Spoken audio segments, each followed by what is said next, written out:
Hi, it's Zeke with the Eastside Church of Christ in Baytown, Texas. Thanks for joining us for another episode of Looking Up. Today, we're going to be talking about grace and truth. Actually, for a lot of people, it's really grace or truth, because sometimes grace and truth are seen as the opposite ends of a spectrum. They're seen as being mutually exclusive rather than the two sides of the same coin, or maybe more fittingly, intertwined cords of the same rope. Truth, to some, is the straight-backed, unforgiving, unrelenting push for law abidance with no tolerance for deviance. For others, grace is the broadly tolerant, I'm okay, you're okay, get out of jail free card that guarantees no criticism ever. So is it grace or truth? Well, the fact is, truth without grace isn't the whole truth.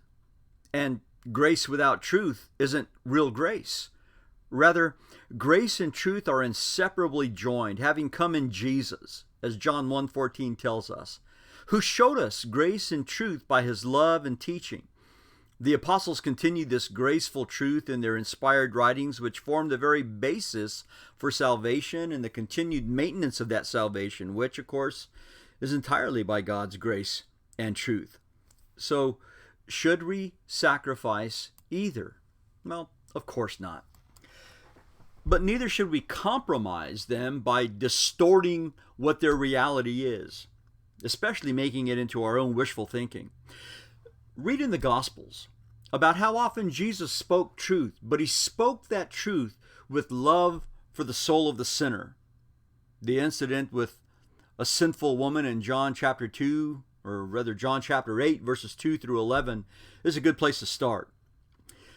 So be strong, stand in the truth of the Bible, but realize that grace is truth codified in the character that you should exhibit, just as Jesus showed us what it looked like in the life of a man.